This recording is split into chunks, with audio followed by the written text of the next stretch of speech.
Class 12 UP board के प्यारे विद्यार्थियों, स्वागत है आप सभी का शिवम लेक्चरर में। 3 मोस्ट इम्पॉर्टेंट सेंट्रल आइडिया हैं जो 20 फरवरी 2026 के लिए सबसे ज़्यादा महत्वपूर्ण है। मैंने बहुत ही सरल शब्दों में लिखा है, आप वीडियो को देखेंगे आपको बहुत ही आसानी से याद हो जाएगा। तो आप लोग वीडियो को पूरा अंत तक देखिएगा। ये 3 मोस्ट इम्पॉर्टेंट सेंट्रल आइडिया हैं, 100% यही सेंट्रल आइडिया आपके बोर्ड एग्जाम में पूछी जाएंगी। तो चलिए वीडियो को शुरू करते हैं। सभी लोग वीडियो को लाइक करेंगे, चैनल पर नए होंगे चैनल को सब्सक्राइब करेंगे, शेयर करेंगे। पहला मोस्ट इम्पॉर्टेंट है माई मदर एट 66, मेरी माता 60 वर्ष की। तो the poem my mother at 66 is composed by Kamala Das. My mother at 66 कविता कमला दास के द्वारा रचित है। माई मदर एट 66 कविता कमला दास के द्वारा रचित है। This poem shows the fear of losing her mother of poetess. यह कविता सोच माने दिखाती है द फियर ऑफ लूजिंग खोने का डर हर मदर ऑफ पोइटेस, कवित्री की माता को। यह कविता हमें कवित्री की माता को खोने का डर दिखाती है। Her mother is in the last stage. Her mother उनकी माता अर्थात कवित्री की माता इज माने हैं इन द लास्ट स्टेज, अंतिम पड़ाव में। ऑफ हर लाइफ जीवन के, अपने जीवन के। उनकी माता अपने जीवन के अंतिम स्टेज पर हैं, अंतिम पड़ाव पर हैं। Her mother is in the last stage of her life. उनकी माता अपने जीवन के अंतिम पड़ाव पर हैं। सो द पोएटेस, इसलिए कवित्री, फील्स माने महसूस करती है, इसलिए कवित्री महसूस करती है। डैट हर लाइफ, कवित्री महसूस करती है that her mother will pass away soon, कि उनकी माता जल्द ही गुजर जाएंगी। That her mother will pass away soon, कि उनकी माता जल्द ही गुजर जाएंगी। यदि आपको इसका पीडीएफ चाहिए तो डिस्क्रिप्शन में टेलीग्राम की लिंक मिल जाएगी, वहाँ से टेलीग्राम ज्वाइन करेंगे आपको पीडीएफ मिल जाएगा। Poetess get scared of this thought, कवित्री इन विचार से बहुत ज़्यादा भयभीत हो जाती है। Poetess get scared of this thought, कवित्री इन विचारों से बहुत ज़्यादा डर जाती है। To come out of the thought, वह बहुत जल्द ही इन विचारों से बाहर आती है। To come out of the thought, वह बहुत जल्द ही इन विचारों से वापस आती है, बाहर आती है। She looked outside of car, वह कार से बाहर की ओर देखती है, वह कार से बाहर का नज़ारा देखती है। तो the world outside was full of Joy activity, जो बाहर का संसार है वो आनंद और क्रियाकलाप से भरा हुआ था। ठीक है, वह कार से बाहर की ओर देखती है तो जो बाहर का संसार था उसे आनंद और क्रियाकलाप से भरा हुआ दिखाई दे रहा था। द यंग ट्री, और जो युवा पेड़ थे, छोटे पेड़ थे, सीम्ड रनिंग फास्ट, यानी तेज दौड़ते हुए दिखाई दे रहे थे। And children looked very happy, और बच्चे बहुत प्रसन्न दिखाई दे रहे थे। And children looked very happy, और बच्चे बहुत प्रसन्न दिखाई दे रहे थे। एट एयरपोर्ट, एयरपोर्ट पर पहुंचकर सी लुक्ड अगेन, उसने दोबारा देखा। एट हर मदर, अपनी माता को। एयरपोर्ट पर पहुंचकर उसने पुनः अपनी माता को देखा। सी फेल्ट, उन्होंने महसूस किया। Pain to look at the colourless and pale face of her mother, उसने बेजान और पीले पड़े चेहरे को देख करके उसने अपनी माता के बेजान और पीले पड़े चेहरे को देख करके दर्द महसूस किया। बट हाइडिंग हर टीयर्स, किंतु आंसुओं को छिपाते हुए। द पोएटेस सेड, कवित्री ने कहा। सी यू सून अम्मा, हम जल्द मिलेंगे। सी यू सून अम्मा, हम जल्द मिलेंगे। इसके बाद दूसरा मोस्ट इम्पॉर्टेंट है कीपिंग क्वाइट, चुप रहना, शांत रहना। तो the poem keeping quiet is composed by Pablo Neruda. Keeping quiet कविता पाब्लो नेरूडा के द्वारा रचित है। It is very simple poem, यह बहुत ही साधारण कविता है। पोएट सेस, कवि कहता है that our life is hasty and without direction, हमारा लाइफ, हमारा जीवन भागदौड़ और दिशाहीन हो गया है, यानी बिना दिशा के हो गया है। पोएट सेस, कवि कहता है that our life is hasty and without direction, कि आज हमारा जीवन भागदौड़ का और दिशाहीन हो गया है।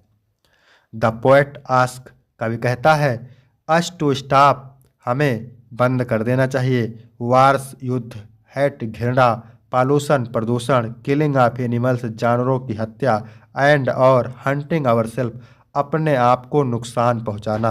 यानी the poet ask us to stop wars, hate, pollution, killing of animals and hunting our self. कवि कहता है कि हमें युद्ध, घृणा, पॉल्यूशन, प्रदूषण, जानवरों की हत्या और अपने आप को नुकसान पहुंचाना बंद कर देना चाहिए। ही सेज, वह कहता है, डैट अर्थ टीच, पृथ्वी हमें बहुत कुछ सिखाती है। ए लॉट, बहुत कुछ, पृथ्वी हमें बहुत कुछ सिखाती है। ही सेज, वह कहता है, डैट अर्थ, पृथ्वी, टीच माने सिखाती है, ए लॉट बहुत कुछ, बट माने किंतु, बी माने हम, डू नॉट अंडरस्टैंड, नहीं समझ पाते हैं, द पर्पज ऑफ लाइफ, जीवन का उद्देश्य। यानी वह कहता है, कभी कहते हैं कि पृथ्वी हमें बहुत कुछ सिखाती है लेकिन हम जीवन के उद्देश्य को नहीं समझ पाते हैं। ठीक है, कभी कहते हैं कि पृथ्वी हमें बहुत कुछ सिखाती है बट हम जीवन के उद्देश्य को नहीं समझ पाते हैं। पोएट सेज, कभी कहते हैं, that any problem can be solve by the self introspection, हम कोई भी समस्या को आत्म निरीक्षण के द्वारा हल कर सकते हैं। पोएट कहता है, कवि कहता है, डैट एनी प्रॉब्लम, हम कोई भी समस्या कैन बी सॉल्व, हल कर सकते हैं, बाय द सेल्फ इंट्रोस्पेक्शन, आत्मनिरीक्षण के द्वारा, हम कोई भी समस्या आत्मनिरीक्षण के द्वारा हल कर सकते हैं। और we can resume activities the right direction, और फिर हम किसी भी क्रियाकलाप को सही दिशा में कर सकते हैं, और फिर हम क्रियाकलाप को सही दिशा में कर सकते हैं। इसके बाद है तीसरा most important, A thing of beauty, ये भी सबसे ज़्यादा इम्पोर्टेंट है। ठीक है, तो चलिए इसको देख लेते हैं। The poem a thing of beauty is composed by John Keats, ये थिंग ऑफ ब्यूटी कविता जॉन कीट्स के द्वारा रचित है। ये थिंग ऑफ ब्यूटी कविता जॉन कीट्स के द्वारा रचित है। ठीक है, a thing of beauty tells that the beautiful things are the source of great joy and happiness. A thing of beauty tells that the beautiful things are the source of great joy and happiness. आगे लिखेंगे, things of beauty never end, things of beauty never end, यानी चीज़ों की सुंदरता कभी समाप्त नहीं होती। Therefore beautiful things are worth treasuring with the passing of time, the sweet recollection of beauty more joyful. ठीक है, therefore beautiful things are worth treasuring with the passing of time, the sweet recollections of beauty more joyful. इसके आगे लिखेंगे, the creation of God provide us energy, the creation of God provide us energy and happiness. ठीक है, इसके बाद है things around us make us feel happy, things around us make us feel happy. तो most important है, एक बार इसको फिर से पढ़ते हैं मेरे प्यारे बच्चों। ठीक है, इसका PDF आपको मिल जाएगा। The poem a thing of beauty is composed by John Keats. A thing of beauty tells that the beautiful things are the source of great joy and happiness. Things of beauty never end, therefore beautiful things are worth treasuring with the passing of time, the sweet recollection of beauty more joyful, the creation of God provide us energy and happiness, things around us make us feel happy। इसके बाद दूसरा एक बार फिर से पढ़ते हैं मेरे प्यारे बच्चों, क्या है। The poem Keeping Quiet is composed by Pablo Neruda. It is very simple poem. Poet says that our life is hasty and without direction. The poem asks us to stop wars, hate, pollution, killing of animals and hunting ourselves. He says that earth teaches a lot but we do not understand the purpose of life. Poet says that any problem can be solved by the self-introspection. We can resume activity the right direction। इसके बाद पहला वाला एक बार फिर से पढ़ते हैं मेरे प्यारे बच्चों। The poem My Mother at 66 is composed by Kamala Das.